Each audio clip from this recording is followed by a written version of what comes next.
इस नए विश्लेषण में आपका स्वागत है। तो आज हम सीधे इस बात की गहराई में जाएंगे कि आखिर ऐसा क्यों होता है कि बिल्कुल एक जैसी सैलरी कमाने वाले दो लोगों का फाइनेंशियल फ्यूचर या वित्तीय भविष्य बिल्कुल अलग अलग दिशाओं में चला जाता है। ये एक ऐसा सवाल है ना जो अक्सर हमारे दिमाग में घूमता है, राइट? तो चलिए इसे डीकोड करते हैं। जरा इस सिचुएशन को इमेजिन कीजिए। कुछ लोग हैं जिनकी उम्र सेम है, एक ही मोहल्ले में रहते हैं और तो और सैलरी भी बिल्कुल बराबर है।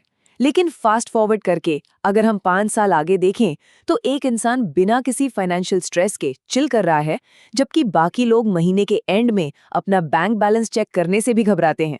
सोचने वाली बात है कि इतने एक जैसे मौकों के बावजूद ये जमीन आसमान का फर्क आता कहाँ से है। तो इस बड़े गैप को समझने के लिए हम इस एक्सप्लेनर में वेल्थ बिल्डिंग के 5 पिलर्स पर बात करेंगे। पहला, मिडिल क्लास वेल्थ इल्यूजन। दूसरा, सैलरी और ट्रू नेटवर्थ का फर्क। तीसरा, फाइनेंशियल आउटफ्लो को कंट्रोल करना।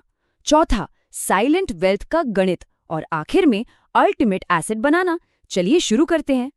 तो सबसे पहले बात करते हैं हमारे पहले पिलर की, the middle class wealth illusion. चलिए पैसों से जुड़े कुछ बहुत ही आम मिथकों को तोड़ते हैं और समझते हैं कि असल में अमीर होने का मतलब क्या है।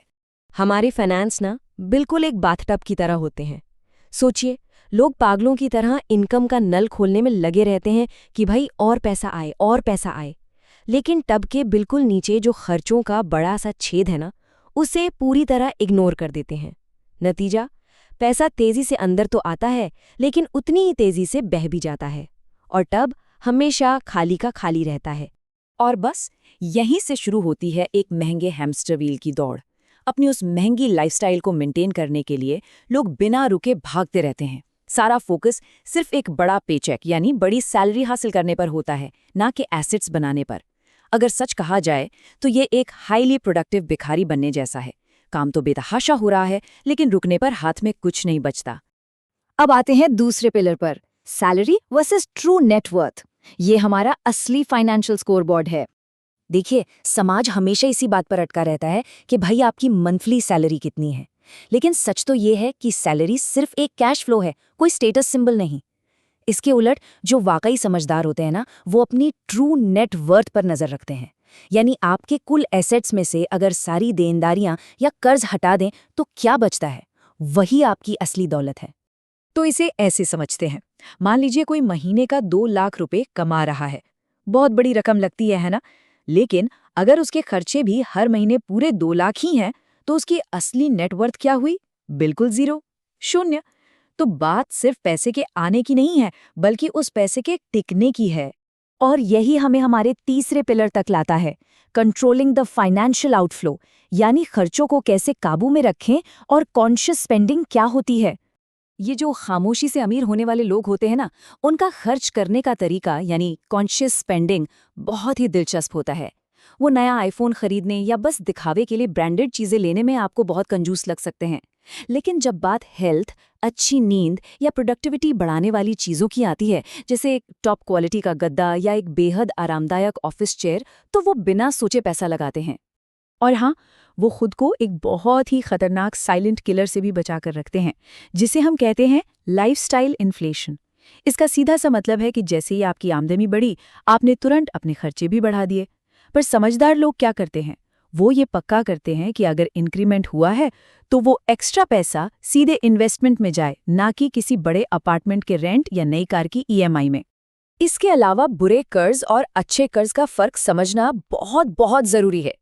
क्रेडिट कार्ड पर लिया गया 24% ब्याज वाला कर्ज, जो सिर्फ शौक पूरे करने के लिए लिया गया हो, वो सच में किसी दीमक की तरह वेल्थ को खा जाता है। दूसरी तरफ कोई कम ब्याज वाला बिजनेस लोन या रेंटल प्रॉपर्टी का लोन एक लीवर की तरह काम करता है। ये वो अच्छा कर्ज है जो बड़े एसेट्स बनाने में मदद करता है। चलिए अब चौथे पिलर की तरफ बढ़ते हैं, the math of silent wealth. इसमें हम बात करेंगे कैपिटल प्रिजर्वेशन और कंपाउंडिंग के ठंडे और सच्चे गणित की। इस गणित की शुरुआत होती है पैसिव इनकम के असली मतलब को समझने से। देखिए, पैसिव इनकम का मतलब उन यंग इंटरनेट इन्फ्लुएंसर्स से बिल्कुल नहीं है जो स्पोर्ट्स कारों के साथ फोटो खिंचवाते हैं। नहीं, इसका सीधा सा मतलब है अपने समय और अपनी मेहनत को पैसों से अलग करना।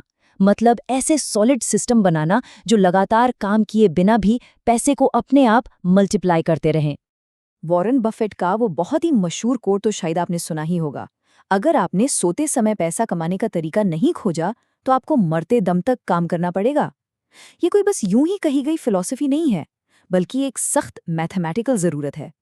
क्योंकि सच तो ये है कि कोई भी इंसान अपनी पूरी जिंदगी एक्टिवली काम नहीं कर सकता। जब बात इन्वेस्टिंग की आती है ना, तो सबसे पहला रूल है कैपिटल प्रिजर्वेशन, यानी अपने मूलधन को हर हाल में बचाना। खामोशी से वेल्थ बनाने वाले लोग किसी मुनाफे से चूक जाने से उतना नहीं घबराते जितना उन्हें अपना पैसा खोने से डर लगता है। और इसके पीछे का गणित बहुत ही क्रूर है। सोच कर देखिए, अगर कोई अपना 50% पैसा डुबा देता है तो सिर्फ वापस उसी जगह पर पहुंचने के लिए उसे पूरे 100% रिटर्न की जरूरत होगी, लिटरली 100%। यही वजह है कि ये साइलेंट इन्वेस्टर्स कभी मार्केट में जुआ नहीं खेलते। और यही सेम लॉजिक कंपाउंडिंग पर भी लागू होता है। एक समझदार इंसान आज बचाए गए 1 रुपए को सिर्फ 1 रुपए की तरह नहीं देखता। उसके दिमाग में हमेशा एक कैलकुलेटर ऑन रहता है जो उसे बताता है कि आज का बचाया गया यही 1 रुपया आगे चलकर 20 साल बाद 50 रुपए बन सकता है। ये नजरिया ही सब कुछ बदल देता है।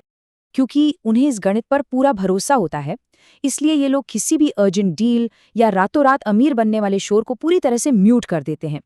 उन्हें पता है कि जल्दबाजी वाली डील्स में हमेशा बड़ी खामियां छुपी होती हैं।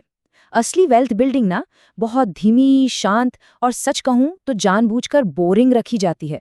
इसमें कोई रातों रात निकलने वाला इमरजेंसी एग्जिट नहीं होता। अब आते हैं हमारे 5वें और सबसे अहम पिलर पर, बिल्डिंग द अल्टीमेट एसेट, यानी अपनी अर्निंग पावर या खुद की कमाने की क्षमता को बढ़ाना।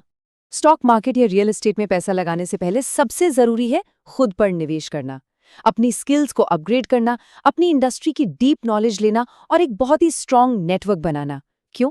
क्योंकि देखिए, मार्केट क्रैश हो सकता है, प्रॉपर्टी के दाम गिर सकते हैं, लेकिन कोई भी मंदी आपकी काबिलियत और आपके ज्ञान को आपसे नहीं छीन सकती, कभी नहीं।